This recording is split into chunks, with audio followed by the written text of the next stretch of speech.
باب کیف یستاک، مسواک جو وضو کی سنت ہے یا نماز کی سنت ہے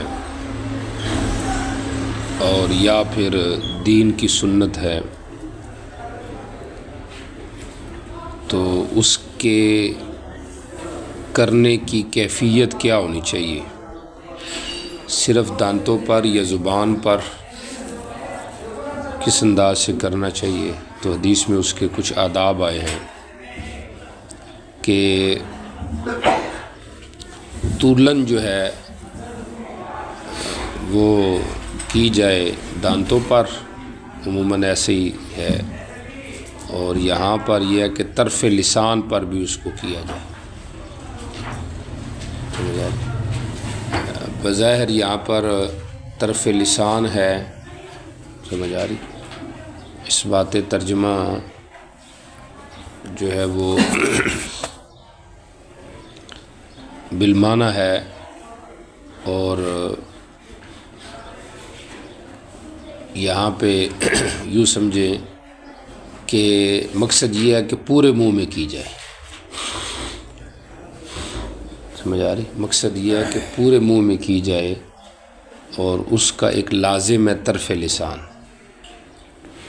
تو جب طرف لسان آ گیا ہے تو دانت، سمجھ آ رہی؟ اسی طریقے سے اوپر والا جبڑا، یہ سارے اس کے اندر آ جائیں گے۔ تو اس بات ترجمہ باللازم کہہ لیں، بالمعنی و باللازم، اور ملزوم کیا ہے؟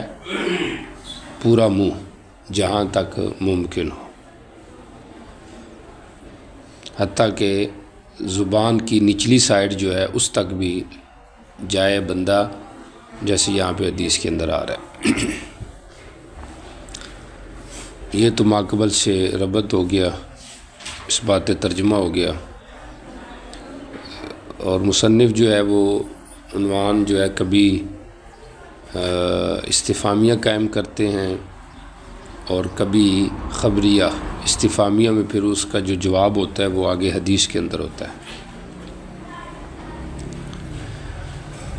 فقہاء نے اصل آداب ذکر کیے ہیں مسواک کے، سمجھ آ رہی؟ علامہ طحطاوی نے تو اس کے اوپر باقاعدہ کتاب بھی، رسالہ بھی لکھا ہے۔ مثلاً مسواک جو ہے وہ ایک بالشت لمبی ہو، خنصر کے برابر موٹی ہو، طولن جو ہے وہ دانتوں کے اوپر کی جائے، زبان وغیرہ پر بھی کی جائے، اور سلاسن فی سلاسن ہونا چاہیے، یعنی 3 دفعہ کی جائے، اور ہر دفعہ پھر پانی جو ہے اس کو اس کے ساتھ کلی کی جائے، سمجھ آ رہی؟ یعنی مسواک کر کے پھر تھوڑی کلی کر لی جائے، مسواک دھو کے پھر لگائی جائے، اس طریقے سے جو ہے نا وہ اس کو کیا جائے، اور یہ اس حد تک ہو مسواک کہ منہ میں جو رائحہ کریہہ ہے یا دانتوں کی جو زردی ہے اس کا کیا ہو جائے؟ ازالہ ہو جائے۔ سند حدیث کی طرف جو ہے وہ کوئی خاص بات نہیں ہے، صرف مصنف نے ایک لفظی اختلاف اپنے اساتذہ کا ذکر کیا ہے حدیث کے اندر، نقل کے اندر، وہ آپ دیکھ لیں ذرا۔ قال مسدد کہتے ہیں مصنف کے جو استاذ ہیں، اتینا رسول اللہ صلی اللہ علیہ وسلم نستحمل فرائض یستاک علی لسانی، یہ مسدد کے الفاظ ہیں، اور امام ابو داؤد کہتے ہیں وقال سلیمان، میرے استاد سلیمان جو تھے ان کے الفاظ یہ تھے، دخلت علی النبی، سمجھ آ رہی؟ تو گویا کہ مسدد کے الفاظ میں کیفیت مسواک نہیں ذکر واضح، اور سلیمان کے الفاظ میں ذکر ہے کہ یتہوا، اس قسم کی بات ذکر ہے۔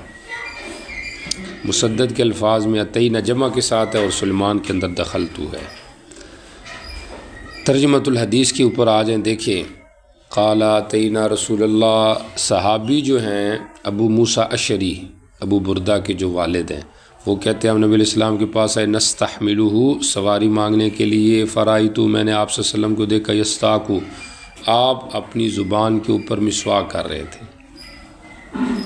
قال ابو داؤد، امام ابو داؤد کہتے ہیں قال سلمان، میرے استاد سلمان کے الفاظ نقل حدیث میں یہ ہیں کہ ابو بردہ کہتے ہیں، ابو موسیٰ اشعری کہتے ہیں دخلت علی النبی، میں نبی السلام کے پاس داخل ہوا، وہ یستاق، مسواک کر رہے تھے، قد وضع السواک، آپ نے مسواک رکھی ہوئی تھی اپنی زبان کے ایک کونے پر، وہ یقول، اور آپ اس قسم کے الفاظ ادا کر رہے تھے، اوہ اوہ، یتہوع یتقیع، گویا کہ آپ کیا کر رہے ہیں، سمجھ آ رہی؟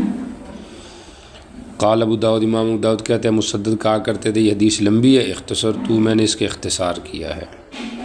اس حدیث پر ایک اشکال نقل کیا ہے حضرت سہارنپوری رحمہ اللہ نے بذل المجہود کے اندر، اور وہ اشکال یہ ہے کہ حضرت ابو موسیٰ اشعری کے متعلق دو واقعے ہیں، سمجھ آ رہی؟ دو حدیثیں ہیں۔ ایک حدیث کے اندر استعمال کا واقعہ ہے، استعمال سمجھ آ رہی، اور وہاں پر مسواک کا ذکر ہے، اور وہ واقعہ یہ ہے حضرت ابو موسیٰ اشعری کہتے ہیں کہ میں اور قبیلہ اشر کے دو آدمی تھے، ہم نبی الاسلام کے پاس گئے، ہم جیسے وہاں پر پہنچے تو آپ کو دیکھا تو آپ مسواک کر رہے تھے، تو ہم میں سے ایک صاحب نے کہا، بلکہ دونوں نے کہا کہ جی ہم آئے ہیں، ہم چاہتے ہیں کہ کوئی ہمیں حکومتی عہدہ مل جائے، ذمہ داری ہم اس کو ادا کریں، سمجھ آ رہی؟ تو نبی علیہ الصلوۃ والسلام کو بڑا تعجب ہوا کہ یہ عہدے مانگ رہے ہیں، تو آپ نے کہا جو عہدے مانگتے ہیں ہم ان کو نہیں دیتے، سمجھ آ رہی؟ تو حضرت ابو موسیٰ اشعری نے کہا یا رسول اللہ مجھے ان کے پتہ نہیں تھا ان کی نیت کیا تھی، میں تو ویسے ان کے ساتھ آیا تھا، مطلب میں نے اپنا عذر ظاہر کیا کہ میں کوئی ان کی تائید میں نہیں آیا، نہ مجھے ضرورت ہے۔ یہاں پہ واقعہ استعمال ہے، ذمہ داری لینے کا، عامل بننے کا، لیکن ساتھ مسواک کا ذکر ہے، اور استحمال کا جو واقعہ ہے وہ غزوہ تبوک کے موقع کا ہے کہ نبی علیہ الصلوۃ والسلام تبوک کے لیے جا رہے تھے، تو رستے میں آپ کے پاس لوگ آئے، انہوں نے کہا جی ہمیں سواری دو، تو آپ نے کہا واللہ لا احملکم، میں تو تمہیں سواری نہیں دوں گا، آپ غصے ہو گئے۔ پھر جب وہ واپس ہوئے تو آپ نے کہا ان کو بلاؤ، اور پھر ان کو کہا اچھا یہ سواری ہے لے لو، انہوں نے کہا یا رسول اللہ صلی اللہ علیہ وسلم آپ نے تو قسم اٹھائی تھی، اب آپ ہمیں دے رہے ہیں، تو آپ نے فرمایا میں نہیں دے رہا، یہ اللہ تمہیں دے رہا ہے، یعنی اللہ کی طرف سے وہی آئی ہے، اس لیے اب تمہیں مل رہی ہے۔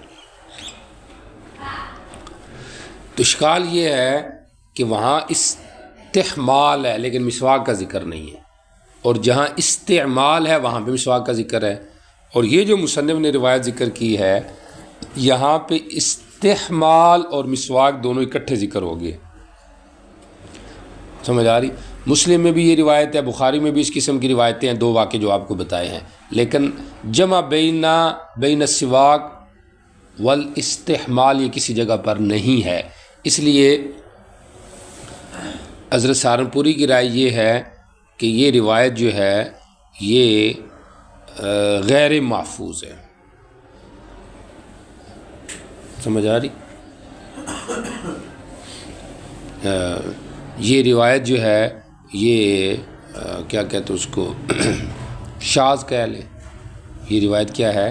شاذ ہے، سمجھ آ رہی؟ یا یوں کہہ لے کہ وہم راوی ہے اس کے اندر، سمجھ آ رہی؟ شاذ تو وہ ہو گیا جس میں ثقہ مخالفت کرتا ہے باقی روات کی، سمجھ آ رہی؟ تو یا یوں کہہ لے کہ اس میں کسی راوی کو وہم لگا، اب وہ کس کو وہم لگا ہے؟ ممکن ہے مسدد کو وہم لگا ہو، ایسے ہی لگتا ہے کیونکہ اختصار جو انہوں نے کیا ہے، سمجھ آ رہی؟ تو اس میں ضمن میں ان کو کوئی وہم لگ گیا ہو، سمجھ آ رہی؟ سمجھ؟ اگرچہ صاحب در منزود نے کہا کہ ان کا وام نہیں، کیونکہ ان کو تو پوری حدیث یاد تھی، اس لیے وہ کہہ رہے کان حدیث طویل اختصرتہ، سمجھ آ رہی؟ تو وام وہاں پہ لگے گا جہاں پہ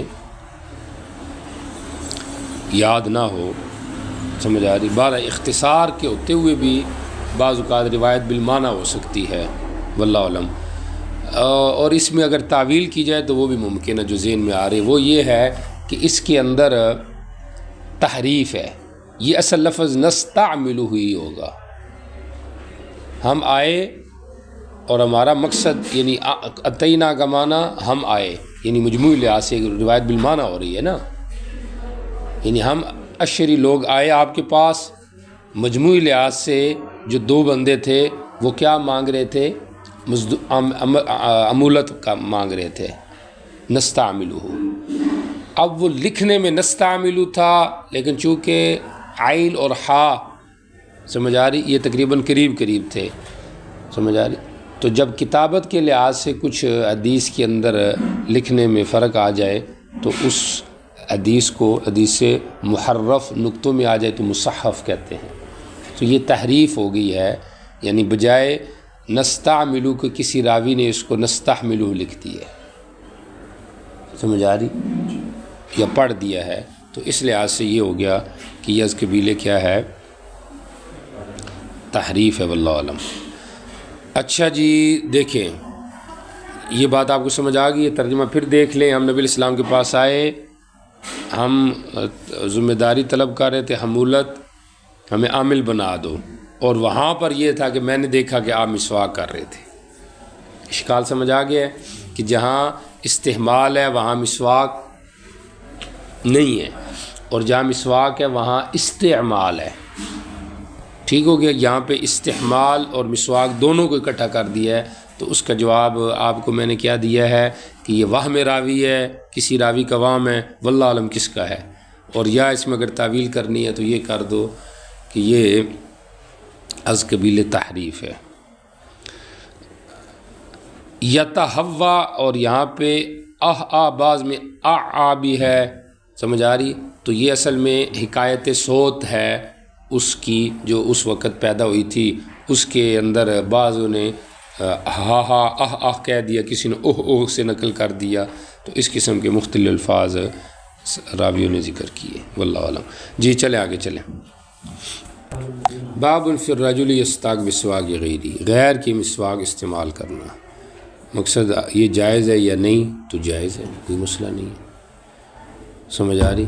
اب وہ غیر چاہے افضل ہو تب بھی جائز ہے، مفضول ہو تب بھی جائز ہے،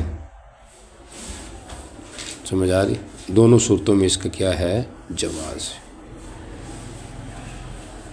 آگے آداب مسواک یا احکام مسواک ہی چل رہے ہیں، تو مسواک کے آداب میں مثلا اگر اس کا تعلق آداب سے ہو تو چونکہ مسواک بات سمجھ آ رہی ایک فضیلت والا عمل ہے، سمجھ آ رہی، تو یہ افضل کے لائق ہے کہ اگر دینی ہے کسی کو تو وہ غیر بھی باقیوں سے افضل ہونا چاہیے، سمجھ آ رہی، تو اس سے اہمیت مسواک کی اہمیت واضح ہو رہی ہے کہ یہ کوئی چھوٹا عمل نہیں ہے، بات سمجھ آ رہی۔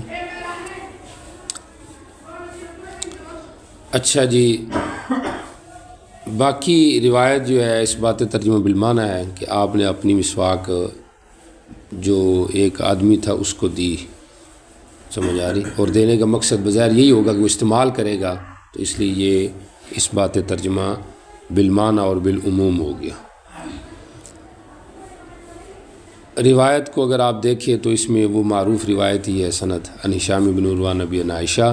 آخر میں ایک بات ہے وہ دیکھ رہے، قال احمد بن حزم، احمد بن حزم کہتے ہیں ہمیں ابو سعید اویس بن العرابی نے کہا یہ روایت اس کی اکثر روات مدنی ہیں، ٹھیک ہو کہ اہل مدینہ میں سے ہیں، گو کہ اس میں بعض علماء نے جرح بھی کی ہے کہ سب پہ اس کا یہ اطلاق کہ سارے مدنی یہ ٹھیک نہیں ہے، بہرحال اکثر روات اس کے مدنی ہیں، ٹھیک ہو گیا۔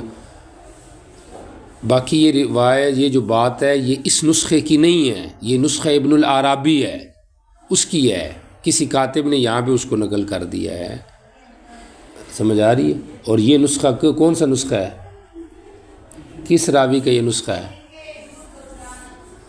مقدمے کا آپ کا امتحان ہو رہا ہے، کتنے نسخے تھے ابو داؤد شریف کے؟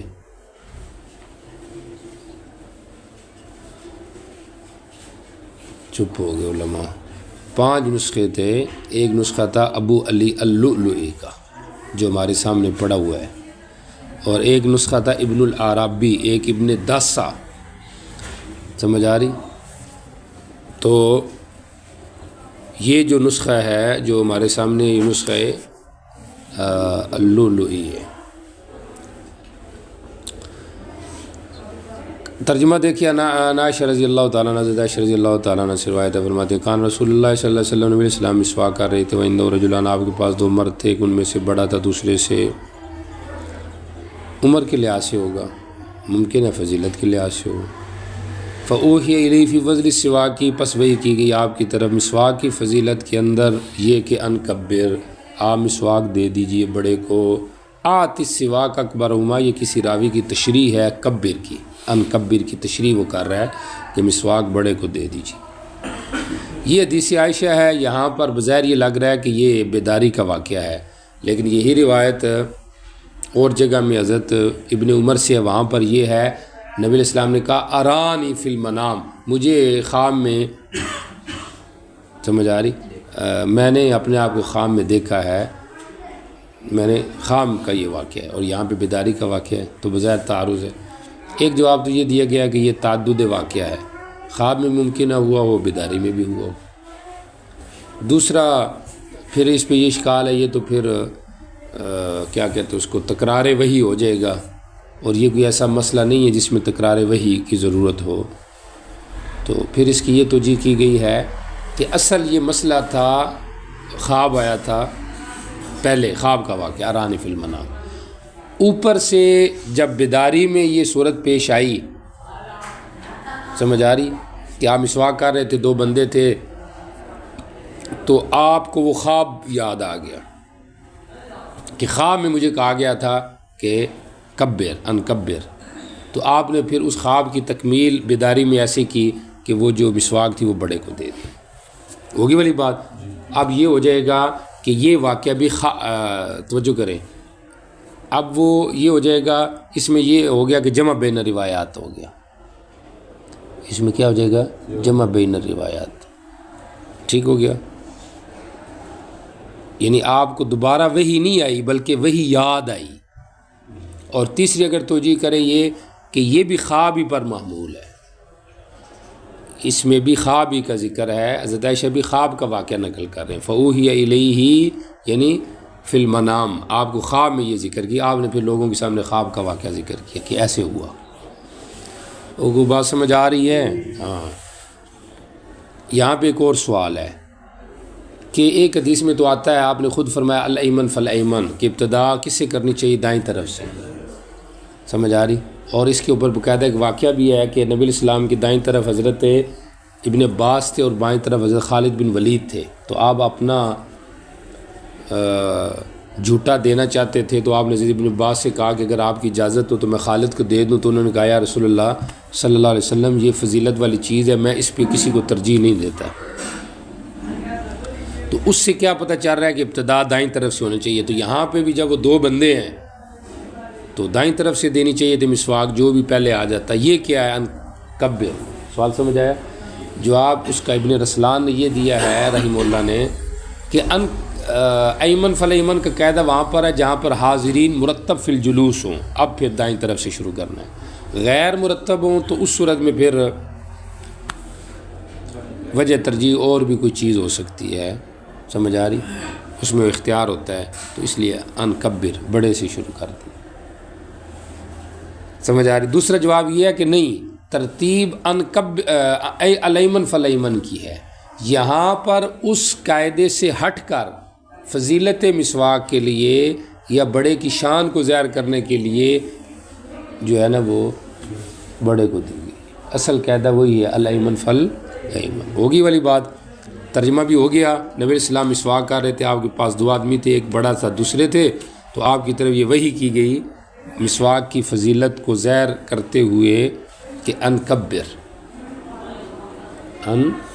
آپ کو سمجھ آئیے کہ اس میں مسواک کی فضیلت کیسی ہے. دیکھو نا، بندہ کسی کو کوئی چیز دیتا ہے تو کون سی دیتا ہے؟ اچھی یا نارمل؟ اچھی دیتا ہے. جو اچھی چیز ہوتی ہے وہ بندہ کسی کو ہدیے میں دیتا ہے. تو مسواک کی اتنی اہمیت تھی کہ نبی علیہ السلام کو اللہ نے کہا آپ یہ مسواک دوسرے کو دیں. کوئی گل سمجھ آ رہی ہے؟ تو تبلیغی جو مسواک دیتے ہیں وہ اس سے ثابت ہو گیا دینا. آ رہی کہ نہیں سمجھ آ رہی؟ جی چلیں، اب آپ نے یہ نہیں کہنا کہ استاد تبلیغیوں کی مطلب سائڈ لے گئے، یہ تو اچانک میرے ذہن میں آ گئی بات۔ تو آپ بھی دیا کرو نا، آپ کو کوئی منع کرتا ہے؟ کوئی منع تو نہیں ہے نا۔ مسواک آپ کیا بھی کریں، دیا بھی کریں، مجھے دیا کریں، آپس میں ایک دوسرے کو دیا کریں۔ مسواک خوشبو لیں، خوشبو دیا کریں، پیسے اگر آپ کے پاس زیادہ پیسے دیا کریں، مجھے دینے میں تو کوئی پابندی نہیں ہے۔ جی ہاں چلے جی۔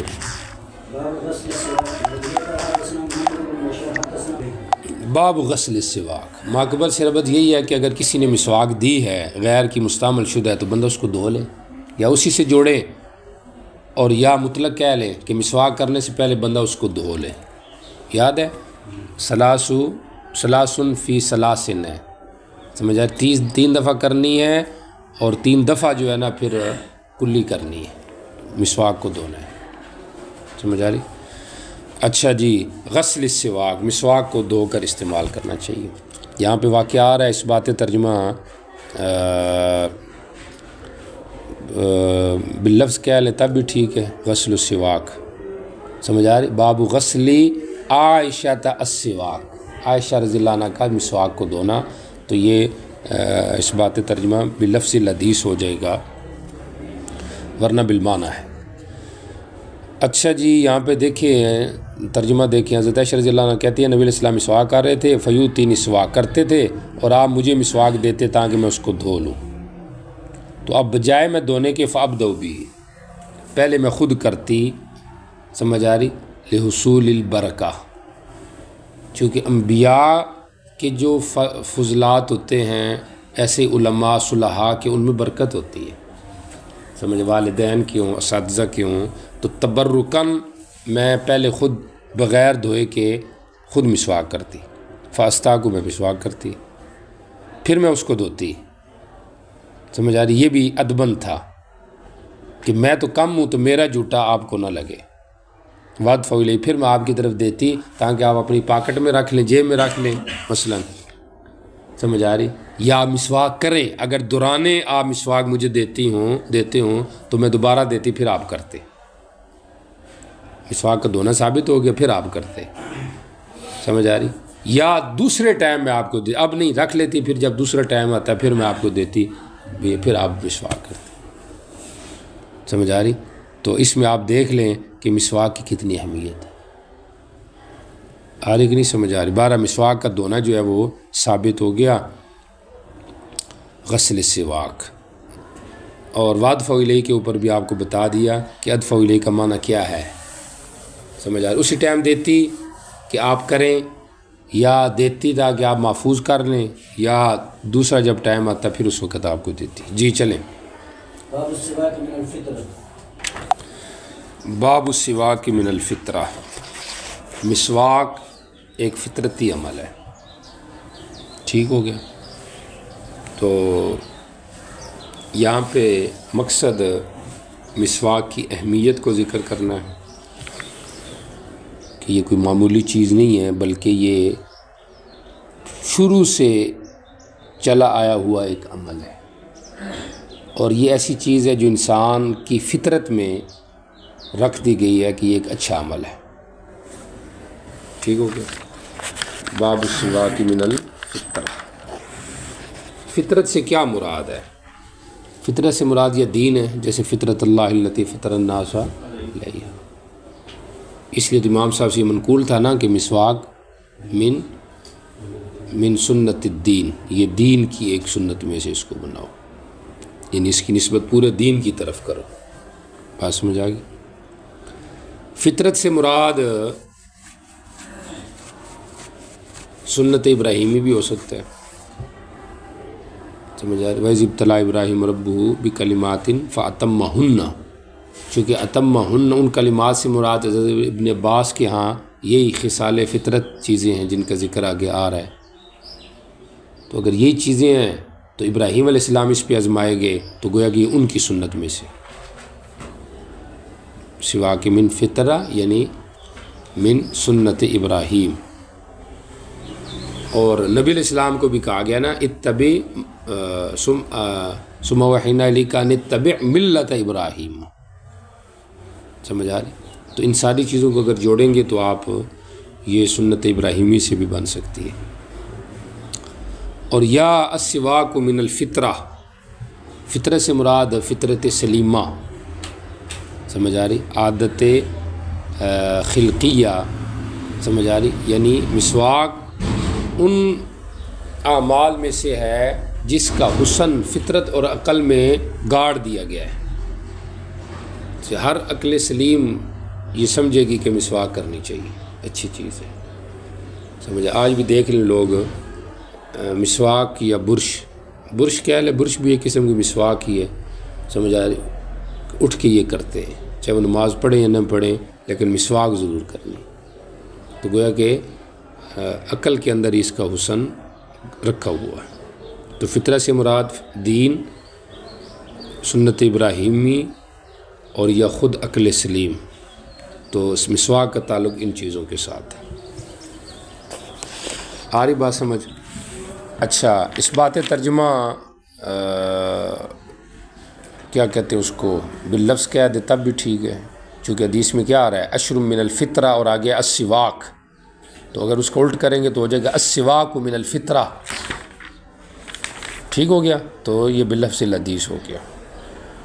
آگے بھی ایسے ہی ہے، اگلی روایت کے اندر بھی ٹھیک ہو گیا۔ آگے کچھ مصنف نے توابع پیش کیے ہیں، مقطوع روایات پیش کیے ہیں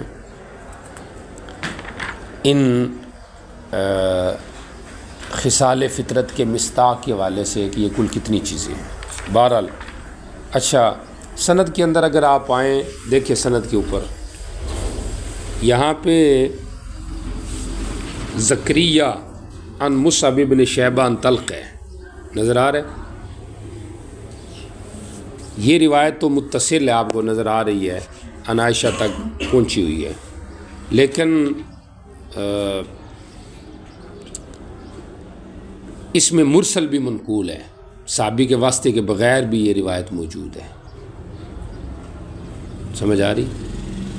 صحابی کے واسطے کے بغیر بھی یہ موجود ہے۔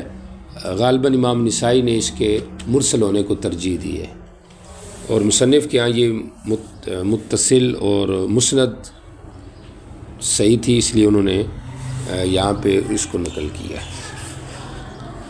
باقی یہاں پہ زکریہ بن ابی زائدہ عن مصعب عن طلق بن حبیب، یہ جو طلق کی جو روایت ہے جیسے مرفوع موجود ہے ایسے ہی آگے آ رہی ہے، طلق کی ایک اور روایت بھی آگے آ رہی ہے، اور وہ بغیر ذکر صحابی کیا، جیسے آپ کو بتایا نا، سمجھ آ رہی کہ طلق کی ایک روایت جو ہے وہ تو مرسل مسند ہے اور ایک غیر مسند ہے، تو غیر مسند کا آگے بھی ذکر ہے، ٹھیک ہو گیا۔ اچھا، اس کا حوالہ آیا ہوا ہے، خود طلق کا قول بھی آگے نقل ہے۔ اچھا جی،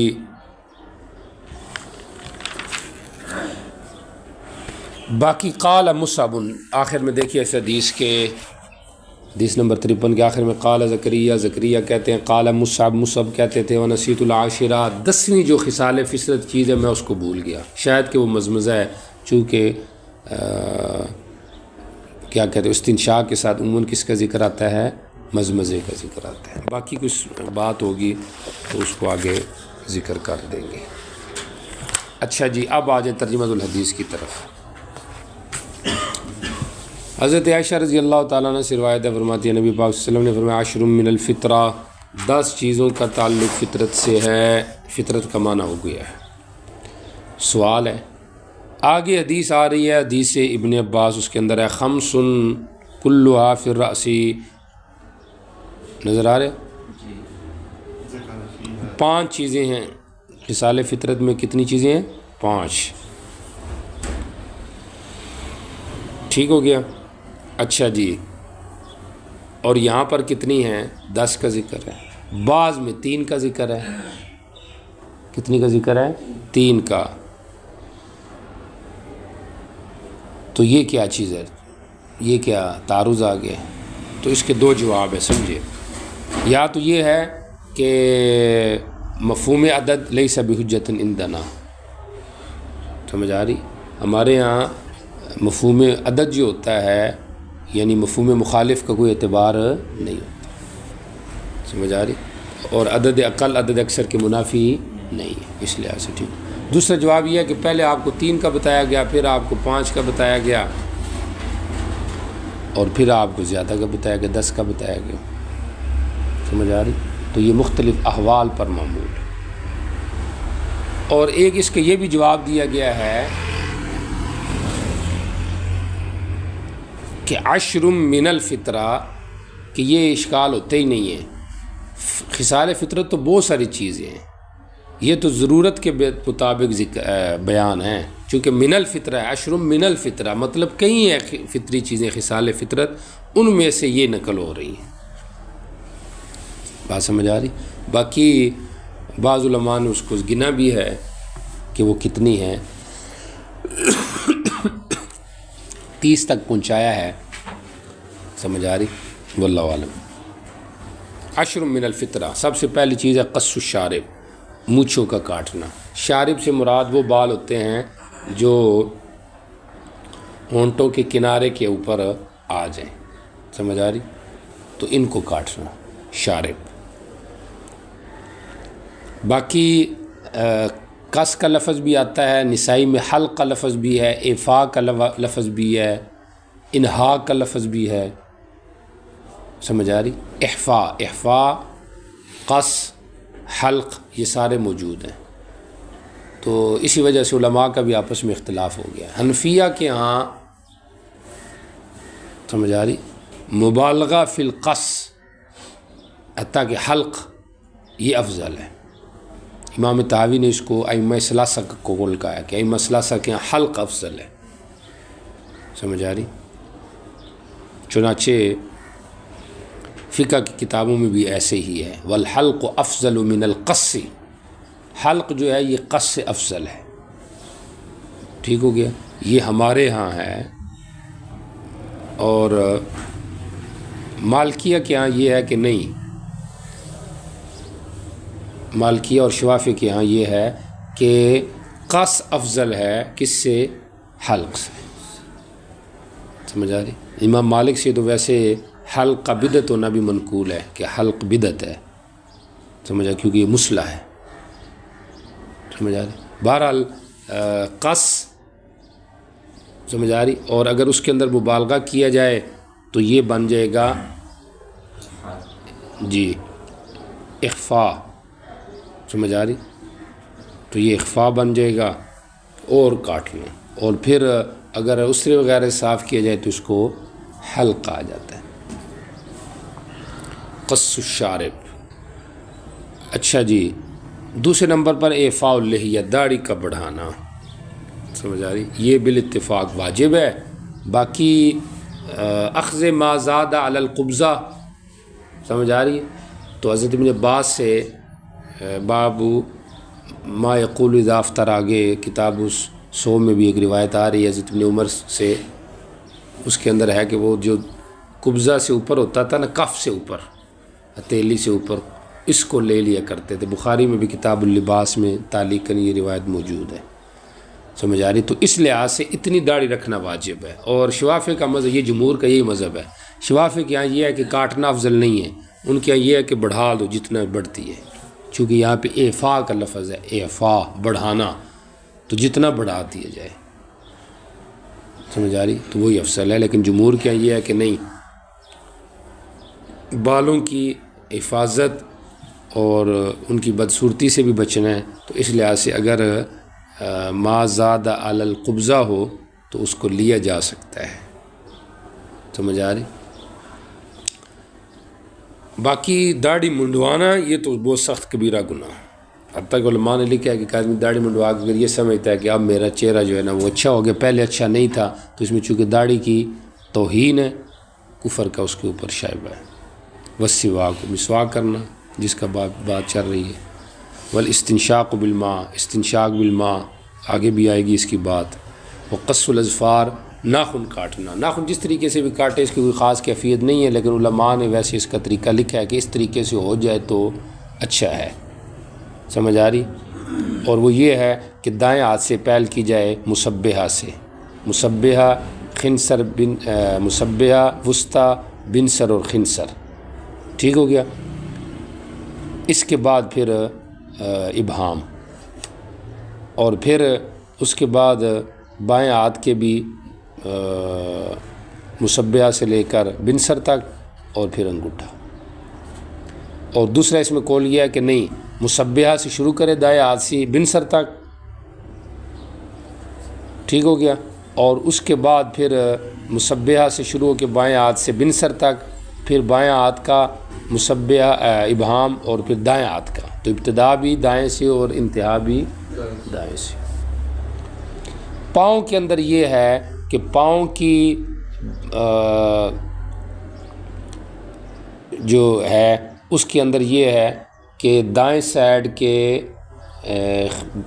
خنسر سے لے کر شروع کیا جائے، اور اسی طریقے سے چلتے چلتے بائیں پاؤں کی خنسر پر اس کو ختم کر دی جائے۔ دوبارہ یہ ایک طریقہ لکھا ہوا ہے، ابن حجر نے اگرچہ کہا ہے کہ اس طرح کا ثبوت نہیں ہے، بہرحال چونکہ استحباب کی ہمارے ہاں دو طریقیں ہیں۔ ایک تعریف استحباب کی وہ ہوتی ہے کہ ما فعل النبی صلی اللہ علیہ وسلم مرتن او مرتین، سمجھ آ رہی، وَيُعْمَلُ عَلَيْهِ الثواب، وَيُعْمَلُ لِفَاعِلِهِ الثواب، جس کے کرنے پہ ثواب ہو، ترک پر گناہ نہ ہو۔ اور ایک مستحب کی تعریف وہ ہے ما احبہ السلف، جس کو اصلاح پسند کرے، تو یہ بھی ہمارے ہاں مستحب میں آتا ہے، تو اگر اس لحاظ سے دیکھا جائے تو پھر یہ مستحب بن جائے گا۔ غسل البراجم، برجمہ کی یہ جمع ہے، براجم کہتے ہیں، کیا کہتے ہیں اس کو، یہ ہاتھ پاؤں کی جو گرے ہیں، سمجھ آ رہی، جوڑ، سمجھ، جوڑوں کا دھونا، چونکہ یہاں پہ ماس کچھ کٹھا ہو جاتا ہے اور یہاں پہ میل کچیل جمع ہو جاتی ہے، اور یہ صرف اس کا تعلق وضو سے نہیں ہے بلکہ یہ عام ہے، سمجھ آ رہی ہے۔ اور اسی کے اندر داخل ہے رانوں کی جڑیں، بغلوں کی جڑیں، کانوں کا اندر اور باہر، یہ بھی اس کے اندر داخل ہے، مطلب میل نہیں ہونا چاہیے۔ ونطف الابط، زیر ناب بغل ان کو اکھیڑنا، اصل چیز نطف ہے، حلق بھی اس کا قائم مقام ہے، اصل نطف ہے، چونکہ نطف کا ذکر ہے، اس لیے تو امام شافعی رحمہ اللہ ایک دفعہ بیٹھے تھے اور حلق کر رہے تھے، اوپر سے ایک آدمی آیا تو آپ نے اس کو کہا کہ اصل تو نطف ہی ہے لیکن میرے لیے عذر ہے کہ مجھے اس میں تکلیف ہوتی ہے، چونکہ بندہ اگر نطف نہ کرے، حلق کے اوپر آ جائے تو بال موٹے ہو جاتے ہیں، پھر نطف مشکل ہو جاتا ہے، سمجھ آ رہی۔ عورتوں کے لیے یہ کہا گیا، بس ٹھیک ہو گیا، نطف الابط ہو گیا۔ وحلق العانہ، زیر ناب بال کو مونڈنا، سمجھ آ رہی۔ آنا کس کو کہتے ہیں؟ آنا کے تین ترجمے کیے گئے۔ آنا کہتے ہیں جو ناف کے نیچے بال ہوں، یا جو پیڑوں کے اوپر، مطلب شرمگاہ سے اوپر جو بال ہوتے ہیں ان کو آنا کہتے ہیں، اور بعض نے یہ بھی کہا کہ جو دبر کے اطراف میں بال ہوتے ہیں اس کو بھی آنا کہا گیا ہے، تو حتی الامکان وہاں تک اگر رسائی ہو تو اس کو بھی صاف کرنا اس میں داخل ہے۔ حلق العانہ، عورت کے لیے بجائے حلق کے اس کا نطف ہے، یہ ان کے حق میں افضل ہے۔ وانتقاص الماء، انتقاص الماء کے اندر تین ترجمے ہیں۔ ایک معنی اس کے استنجا بالماء ہے، چونکہ ماء سے مراد خیال رکھے بول ہے، بول کو کم کرنا، سمجھ آ رہی۔ اور جب استنجا بالماء کرے گا تو پانی میں یہ خصوصیت ہے کہ وہ پیشاب کو روک دیتا ہے، چونکہ ٹھنڈا ہوتا ہے نا تو وہ روک دیتا ہے، تو انتقاص الماء کے استنجا بالماء سے بھی معنی کیا گیا۔ دوسرا انتقاص الماء کا مطلب انتقاص البول، یعنی استنجا کے بعد ذکر کے اوپر وہ ڈالنا پانی، تاکہ اگر کچھ قطرات ہو تو وہ بھی رک جائے، ٹھیک ہو گیا۔ اور تیسرا اس کا معنی ہے رش الماء علی الفرج بعد الوضو، وضو وغیرہ کے بعد شرمگاہ کے اوپر چھینٹے پھینکنا، تاکہ کوئی وسوسہ ہو کہ پتہ نہیں کچھ نکلا ہوگا کہ نہیں، تو وہ بھی دفع ہو جائے۔ اچھا جی، توجہ کریں، یہاں پہ کل کتنی چیزیں ہیں؟ 10 نہیں ہے، 9 ہیں، 9 ہی ہے نا۔ اس لیے تو زکریا کہتا ہے کہ مصعب شیخ کہتے تھے مجھے 10ویں بھول گئی ہے، مجھے ایسے لگتا ہے جیسے وہ مزمزہ ہے، سمجھ آ رہی۔ نسیت النفی کے معنی میں ہے، اس لیے آگے اس بات آگے الا ان تکون المزمزہ، تو اور مزمزہ بظاہر اس لیے ہے کہ چونکہ پیچھے استنشاق ہے، تو استنشاق کے ساتھ عموماً کس کا ذکر ہوتا ہے؟ مزمزہ کا، اس لیے اس کو ذکر کیا ہے۔ یہاں پہ تو بولنے والا مصعب منقول ہے، لیکن مسلم کی روایت میں خود زکریا کے بارے میں ہے کہ وہ بھول گئے. سمجھ آ رہی؟ واللہ اعلم. اس سے اگلی روایت دیکھیں، حضرت عمار ابن یاسر کی روایت ہے. توجہ ہے، یہاں پہ بھی مصنف نے قال ابو داؤد آیا ہوا ہے، اس کو بھی سمجھ لیں آپ. یہ قال ابو داؤد کیا ہے. اچھا جی، یہاں پہ ہے علی ابن زیاد نقل کر رہا ہے سلمہ ابن محمد سے. ٹھیک ہو گیا. قال موسیٰ مصنف کے دو استاد ہیں، موسیٰ اور داؤد. موسیٰ نے جب اس کو نقل کیا تو اس نے کس طرح نقل کیا؟ ان سلمہ ان ابی. اور سلمہ کا باپ کون ہے؟ سلمہ کا باپ کون ہے؟ محمد ہے نا. تو سلمہ نقل کر رہا نبی اپنے والد محمد سے. ہوگی بات. اچھا، وقال داود، اور داود نے جب نقل کیا استاد نے تو اس نے کیا کہا؟ ان سلمہ ان ابیہ ان عمار ابن یاسر. سلمہ ان ابیہ یعنی سلمہ ان محمد ان عمار ابن یاسر. اب اگر اس کو لیا جائے تو اس لحاظ سے یہ روایت کیا بنتی ہے؟ متصل. تو گویا کہ داؤد کی روایت متصل ہے اور جو موسیٰ کی روایت ہے اس میں انقطاع ہے. ہوگی بات؟ پتہ نہیں سمجھ آئے کہ نہیں. اور بعض نے یہ بھی کہا ہے کہ داؤد کی روایت میں بھی انقطاع ہے، کیونکہ مطلب کیا ہے؟ داؤد کیا کہہ رہے ہیں؟ ان سلمہ ان عمار ابن یاسر. ان ابی نہیں ہے بیچ میں، ان سلمہ ڈائریکٹ ان عمار یاسر. اور پہلی جو آپ کو توجیہ بتائی تو اس میں کیا ہے؟ ان سلمہ ان ابی ان عمار ابن یاسر. تو دونوں طریقوں سے شارحین نے اس کی کیا کیا ہے؟ وضاحت کی ہے. آپ کو پتہ نہیں سمجھ آئی ہے کہ نہیں آئی؟ پھر دہرا دیتا ہوں. گل سمجھ آ رہی ہے؟ ہاں، سمجھنا ضروری ہے. امتحان میں تو پتہ نہیں ہوگا کیا. سمجھ آ رہا ہے؟ آپ علماء بن رہے ہیں تو اس لیے آپ کا سمجھنا ضروری ہے.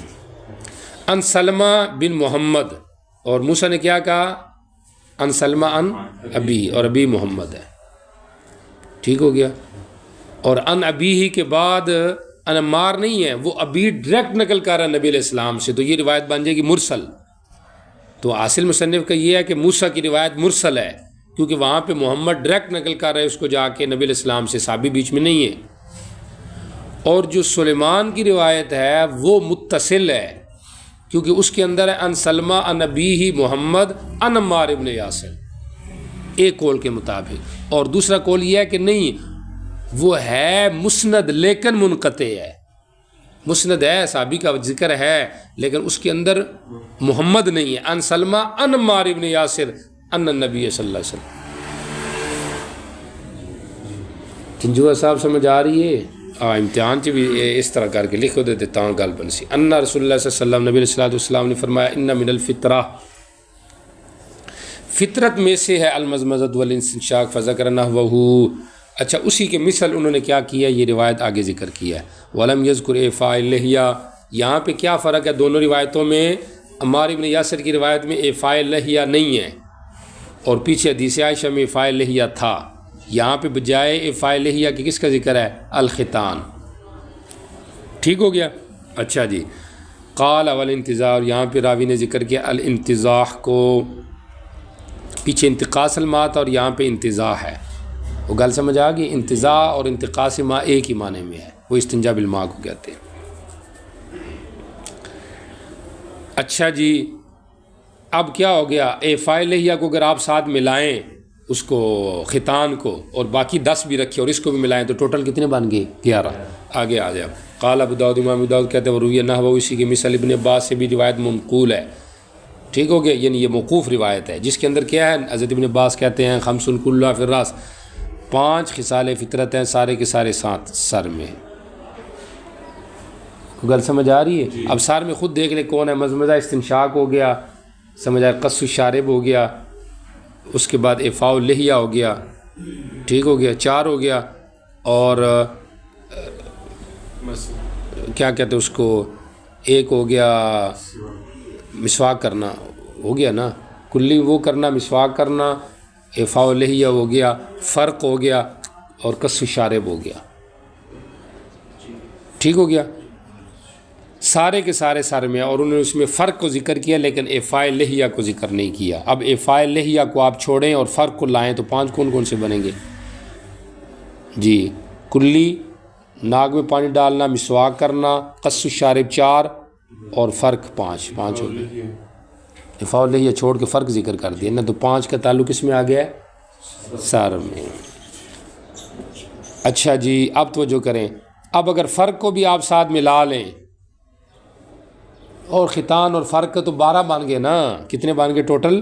12. قال ابو داؤد، امام ابو داؤد کہتے ہیں وروی نحو حدیث حماد عن طلق بن حبیب، اور نقل کیا گیا ہے مثل حدیث حماد کے. اور حماد کی جو حدیث ابھی نکل ہوئی ہے یہ بھی ہوئی ہے، اسی کے مثل نقل کیا گیا طلق بن حبیب مجاہد سے، اور اسی کے مثل نقل کیا گیا بکر بن عبداللہ المزنی سے. قول من کا قول، مصنف کہنا چاہتا ہے کہ جس طرح یہاں پہ حماد کی روایت کے اندر خصال فطرت کا ذکر ہے نا، اسی کے مثل مقطوع روایات میں تابعین کا قول بھی موجود ہے. قول ہم سمجھ آ گئے؟ وہ کوئی گل سمجھ آ رہی ہے نا؟ حدیث حمادن کا مطلب جیسے حماد یہ جو بھی روایت گزری عمار ابن یاسر کی، اس کے مثل جو چیزیں ہیں ان کے اقوال میں بھی ذکر ہے. ولم یذکروا، ان سب نے افاع لحیہ کو ذکر نہیں کیا، بلکہ کس کو ذکر کیا ہے؟ فرق کو.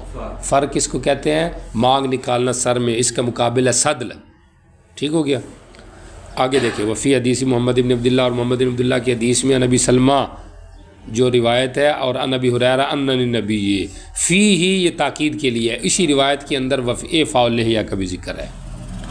خیال کریں، سمجھا؟ افاع اللحیہ مبتدا مؤخر ہے، اور فی حدیث محمد بن اللہ یہ خبر مقدم ہے. تو مصنف کیا کہنا چاہتا ہے؟ ابو ہریرہ کی حدیث میں رضی اللہ عنہ کی حدیث میں افاع اللحیہ کا ذکر ہے، سمجھا؟ فرق کا ذکر نہیں ہے. وہاں ابراہیم نخعی، اور ابراہیم نخعی سے اسی کے مثل موجود ہے، لیکن وہاں پر ابراہیم نخعی نے کیا ذکر کیا ہے؟ افاع اللحیۃ والختان. تو اصل یہ ہے کہ یہ ٹوٹل 13 خصال فطرت یہاں پہ سامنے ہمیں آ رہے ہیں. سمجھ آ رہی؟ فرق، ختان، اور ایک اور تھا بیچ میں، کون تھا؟ افاع لحیہ ہو گیا، ٹھیک ہو گیا. نہیں، افاع لحیہ کا تو ذکر پیچھے انتزاع کا بھی آیا ہوا تھا. فرق ہو گیا اور ختان ہو گیا، 12 ہو گئے نا، ٹوٹل 12 ہی بنتے ہیں. اچھا، تو یہ تقریباً 12 چیزیں جو ہیں، 12 ہی فی الحال سامنے نظر آ رہی ہیں. سمجھ آ رہی؟ اس صورت میں کہ جب انتقاص ما اور انتزاع کا ایک ہی معنی لیا جائے. سمجھ آ رہی؟ اور اگر اس کا معنی بدل دیا جائے تو پھر 13 چیزیں بن جاتی ہیں. وہ گل سمجھ آ گئی ہے؟ تو یہ مختلف خصال 13 تک تقریباً ان ساری احادیث میں ذکر ہیں. تو مصنف نے یہاں پہ کتنی مرفوع روایتیں ذکر کی ہیں؟ دیکھیں، حدیث عائشہ 1، حدیث عمار 2 مرفوع، حدیث ابو ہریرہ 3 مرفوع روایات ہیں. ایسے ہی ہے. موقوف روایت میں آئے حضرت ابن عباس کی 1 موقوف روایت ہے. ایسے ہی ہے. ٹھیک ہو گیا. اور اس کے علاوہ اثر کتنے ذکر کیے ہیں؟ ابراہیم نخعی کا اثر 1، طلق، مجاہد، بکر. ٹھیک ہو گیا. 4 اثر ذکر کیے. سمجھ آ رہی؟ تو اختلاف زیادہ تر خصال فطرت کے اعتبار سے اس کے اندر ہے کہ فرق ہے یا افاع لحیہ ہے. سمجھ آ رہی؟ اور بعض نے کہیں پر ختان کو بھی ذکر کیا. باقی ختان کا حکم کیا ہے؟ ختان ہمارے ہاں یہ سنت دین میں سے ہے. اگر سارے لوگ ترک کریں تو ان کے خلاف جہاد ہو سکتا ہے، ورنہ یہ واجب نہیں ہے. اور امام شافعی وغیرہ کے ہاں، امام احمد کے ہاں یہ واجب ہے. ختنہ کرنا مرد عورت دونوں کے حق میں واجب ہے. مالکیہ کہتے ہیں کہ مرد کے حق میں تو یہ مستحب ہے، عورت کے حق میں یہ صرف مباح ہے. بات سمجھ آ رہی کہ نہیں آ رہی؟ اب دیکھ لیں، یہ اتنی اہم چیزیں ہیں کہ ابراہیم علیہ السلام نے بھی اس پہ عمل کیا تو اس کے بدلے میں ان کو امامت ملی ہے. اگرچہ اس میں دوسرا قول بھی ہے، لیکن ایک قول تو یہ بھی ہے نا. بات سمجھ آ رہی کہ نہیں آ رہی؟ تو مطلب یہ ہے کہ مستحب کا بھی بندے کو ترک نہیں کرنا چاہیے. ان میں اکثر مستحب چیزیں ہیں. سمجھ آ رہی؟ امام شافعی تو اس لیے تو عذر کر رہے ہیں، بھئی میری عذر ہے اس لیے میں یہ نہیں کر رہا. کوئی گل سمجھ آ رہی ہے؟ تو علماء کے شان یہ ہے کہ مستحبات پر عمل کریں. اس پر مستحبات پر عمل کریں. جی چلے آگے چلیں. جی چلو جی باب السواک لمن قام باللیل. رات کو بندہ اٹھے پھر بھی مسواک کرے. یاد ہے ابن امام نے کیا فرمایا تھا؟ 5 مقامات پر مسواک کرنا مستحب ہے. کون کون سی ہیں؟ جی نماز کے لیے اور جی عند تغیر رائحہ، عند اسفرار سن، اور اس طرح عند قیام النوم، اور عند الصلاۃ اور عند الوضو، یہ 5 چیز کے وقت ہیں۔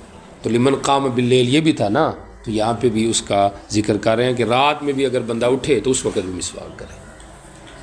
آ رہی کہ نہیں سمجھ آ رہی؟ آگے اس بات ترجمہ بالمعنی ہے کہ نبی علیہ الصلوۃ والسلام ایسے ہی کرتے تھے، رات میں اگر اٹھتے تو آپ مسواک کیا کرتے تھے۔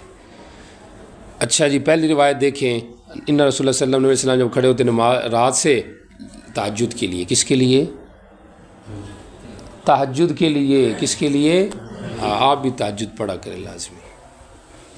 رات کو 12 بجے سوتے ہیں نا آپ، پڑھ کے، تو 12 بجے جب آپ سوتے ہیں تو تہجد پڑھ کے سو جایا کریں۔ یسوکو معنی یدلکو کے ہیں، بات سمجھ آ رہی؟ آپ رگڑتے اپنا منہ مسواک کے ذریعے سے، آ رہی؟ یسوکو یدلکو، یسوکو کا معنی صاف کرنا، رگڑنا، سارے معنی اس کے کیے گئے ہیں۔ آپ اپنے منہ کو مسواک کے ذریعے سے صاف کرتے، چونکہ خالی معدہ جب ہو جاتا ہے نا، اور رات کو سوتے وقت جب بندہ سوتا ہے تو اس وقت پھر معدے سے ہیٹ اور بو آتی ہے منہ کی طرف، سمجھ آ رہی؟ تو آپ اٹھتے ہوئے اس کو صاف کرتے، آ رہی سمجھ؟ اچھا جی، پڑھیں جی آگے۔ جی، حضرت عائشہ رضی اللہ عنہ سے روایت ہے، نبی پاک صلی اللہ علیہ وآلہ وسلم آپ کے لیے آپ کا وضو کا پانی، وضو اور وضو کا فرق تو آپ کو دوری سے پڑھتے آ رہے ہیں۔ وضو فعل وضو پہ ٹھیک ہو گیا، اور جو وضو ہے بفتح الواو، پانی کو کہتے ہیں۔ آپ کا وضو اور آپ کی مسواک رات کو رکھ دی جاتی تیاری، اور صبح کے لیے رات سے تیاری، تو آپ فارغ ہو رہے ہیں، دین کا کام آپ نے کرنا ہے، سمجھ آ رہی؟ یہی کرنا ہے، جمعہ پڑھا دیا تو بس ٹھیک ہے، کافی۔ کیا خیال ہے؟ مسجد میں امامت مل گئی تو کافی۔ جب پورے دین کے ٹھیکیدار بننا ہے تو پورے دین کا کام کرنا ہے نا۔ آ رہی سمجھ کے نہیں آ رہی؟ مناظر بھی آپ بنے، وہ تو آپ ہوں گے، پھر اس کے بعد آپ مجاہد بھی بنے، پھر آپ مبلغ اور داعی تبلیغی بھی بنے، پھر اس کے بعد آپ مدرس بھی بنے، مؤذن بھی بنے، سمجھ آ رہی؟ سارے کام کریں۔ تو تیاری پہلے سے، یہ نہ تدریس کا ٹائم ہے، یار مجھے تو آتا نہیں، اب میں کیا کروں؟ جمعہ پڑھانا ہے جی، اب تو مجھے آتا نہیں، اب میں کیا کروں جی؟ وہ گل سمجھ آ رہی ہے؟ جی، فَإِذَا قَامَ مِنَ اللَّيْلِ، جب آپ رات کو کھڑے ہوتے، تخلا، آپ قضاء حاجت کرتے، ثم استاقا۔ پیچھے ایک بات چاہ رہی تھی نا کہ مصنف نے آداب استنجا کے بعد مسواک کو کیوں ذکر کیا، تو یہ حدیث کی رعایت ہو سکتی ہے۔ قام من اللیل تخلا ثم استاقا، تو وضو کے بعد آپ مسواک کرتے، تو مصنف بھی چونکہ حدیث کو اخذ کر رہا ہے تو اس لیے اس نے بھی مسواک کا باب قائم کیا۔ جی چلے آگے۔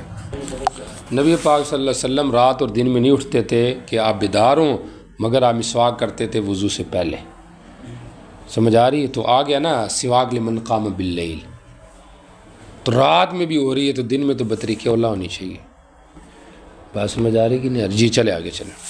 جی دیکھیے ذرا روایت کا ترجمہ ساتھ دیکھتے جائیں۔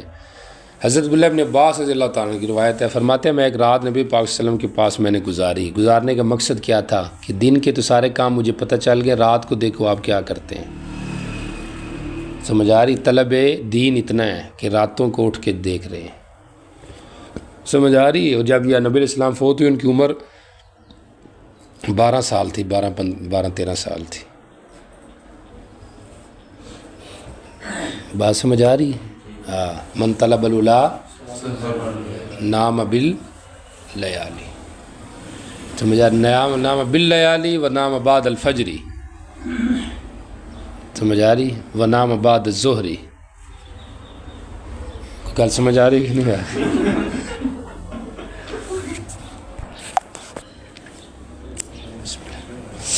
فلم مستیقظ، جب آپ بیدار ہوئے اپنی نیند سے، عطا طہور، آپ اپنے وضو کے پانی کے پاس آئے، فخذ سواک کو، آپ نے اپنی مسواک لی، فاستاق، پھر آپ نے کیا کی؟ مسواک کی۔ جی چلیں آگے پڑھیں۔ پھر آپ نے یہ آیات مبارکہ پڑھی۔ جی سورت اینڈ تک ختم کی یا قاربہ، قریب تھا کہ اس تک آپ لے جائیں، یعنی قریب تک پڑھی، ختم نہیں کی۔ جی وضو کیا، مصلی میں آئے 2 رکعتیں پڑھی جی، ثم رجع إلى فراشه پھر بستر کی طرف آگے سو گئے جی، ثم استيقظ پھر بیدار ہو گئے، پھر اسی طرح آپ نے کیا، ثم رجع إلى فراشه پھر بستر کی طرف آگے پھر سو گئے، پھر بیدار ہو گئے، پھر ایسے کیا، ثم رجع إلى فراشه پھر بستر کی طرف آگے سو گئے، پھر بیدار ہوئے۔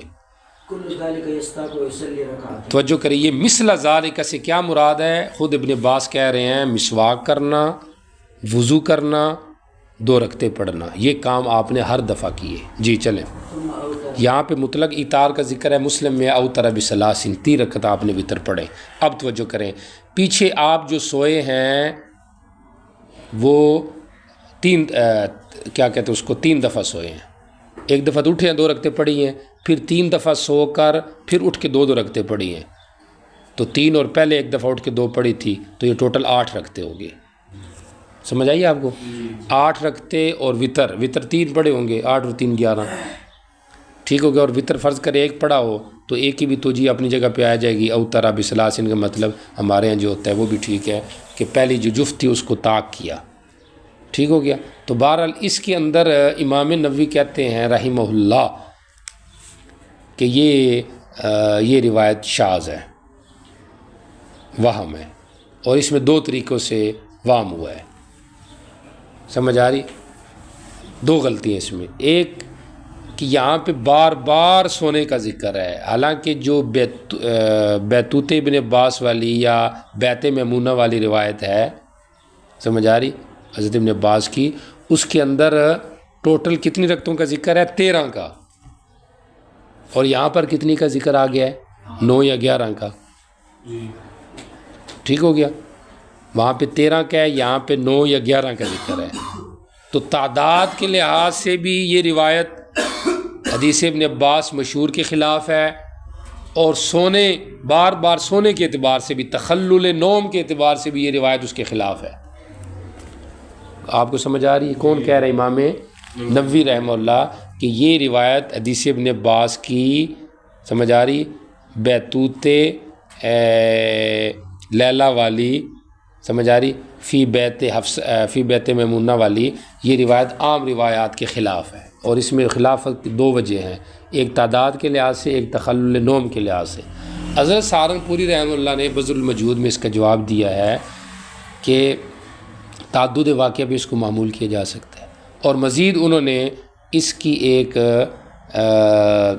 تابع بھی پیش کیا ہے، انہوں نے، سمجھ آ رہی، کہ مسلم کی شاید ایک روایت کا انہوں نے باب السواک کا ہے، شاید مسلم کا ہوگا، اس میں بھی ہے، اور وہ اس حسین کی روایت سے ہٹ کر ہے، اور راویوں کی روایت ہے جس کے اندر یہ ہے کہ آپ اس طرح بار بار سوتے رہے اور بار بار اٹھتے رہے، تو اس لیے وہ کہتے ہیں کہ ممکن ہے یہ 2 واقعے ہوں۔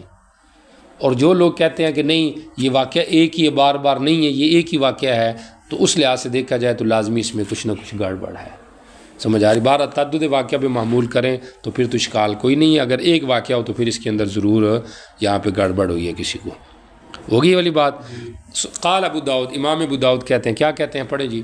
ورواه ابن فضيل عن حسین، حسین کے پیچھے شاگرد حشیم تھے، یہاں پر حسین کے شاگرد ابن فضیل ہے جی، ان کا آپس کا جو لفظی اختلاف ہے مصنف اس کو ذکر کر رہے ہیں کہ ابن فضیل نے دوران وضو آپ کی ان آیات پڑھنے کا ذکر کیا ہے، اور مزید یہ ہے کہ آپ نے سورت اینڈ تک جا کے ختم کر دی ہے۔ کوئی بات سمجھ آ رہی ہے آپ کو کہ نہیں آ رہی؟ جی چلیں، بہرحال یہاں پہ سواک لمن قام باللیل ثابت ہو گیا نا کہ رات میں بندہ اٹھے تو مسواک کرے، آ رہی سمجھ؟ جی چلیں۔ جی میں نے حضرت عائشہ سے کہا رضی اللہ عنہ سے کہ آپ رات میں جب گھر میں آتے تو کس سے ابتدا کرتے؟ تو انہوں نے کہا بالسواک ہی، مسواک کے ذریعے سے۔ اب بعض نسخوں میں تو یہ ہے ہی نہیں ہے حدیث، سمجھ آ رہی، بعض نسخوں میں ہے جیسے یہاں پر ہے، لیکن اس کا ترجمۃ الباب سے تعلق نہیں ہے، کیونکہ ترجمۃ الباب تو خاص ہے، سمجھ آ رہی، خاص ہے نا، باب السواک لمن قام باللیل ہے، اور ادھر تو کیا ہے، ادھر ہے اذا دخل بیتہ، لیل کا تو ذکر ہی نہیں ہے، ٹھیک ہو گیا، عام ہے نا، جب بھی گھر آتے چاہے دن میں یا رات میں تو آپ مسواک سے ابتدا کرتے، تو یا تو یہ کہا جائے اس بات ترجمہ بالعموم او بکل المحتمل، جیسے بخاری کے تراجم ہوتے ہیں، عمومی اعتبار سے اسے متعلق ہے، یا احتمال ہے اس میں یہ بھی کہ اس کا تعلق رات سے ہو، سمجھ آ رہی؟ یا اس بات ترجمہ بالاول اولویت ہے کہ جب گھر میں آتے تو مسواک کرتے، تو رات میں جب اٹھتے ہوں گے جو کہ عبادات کا ٹائم ہے اس میں تو بطریق اولا مسواک کرتے ہوں گے، تو اس طریقے سے بھی یہ مطابقت ہو جائے گی، ہو جائے گا۔ تو ٹوٹل کتنے آداب آئے ہیں مسواک کے؟ مصنف نے اہمیت مسواک کے ساتھ ساتھ مسواک کا طریقہ، غیر کی مسواک استعمال کر سکتے ہیں کہ نہیں، ٹھیک ہو گیا، پھر دھو کے کرنی